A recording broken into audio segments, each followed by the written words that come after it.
दोस्तों, वैसे तो हर सास अपनी बहू में बेटी का रूप और हर बहू अपनी सास में माँ का रूप देखती है और जिसी वजह से उन दोनों के बीच में खूब प्यार होता है। लेकिन कभी कभी ये बात भी देखने में आई है कि सास कभी माँ नहीं बन सकती और बहू कभी बेटी। इसी वजह से दोनों के बीच में खूब तकरार रहती है और जिसका आनंद उठाती हैं उनकी पड़ोसनें।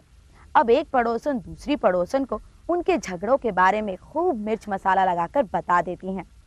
लेकिन दोस्तों, चाहे कुछ भी हो, लेकिन हम इस बात को इनकार नहीं कर सकते कि आखिर में दोनों के बीच में सुलह हो ही जाती है। आफ्टर ऑल, एक सास बहू को खूब प्यार करती है और एक बहू अपनी सास को। और वैसे भी दोनों ने अपने अपने शादी के समय में कस्में खाई होती हैं कि जिस दहलीज पर उनकी डोली आई है वहीं से उनकी अर्थी भी जाएगी।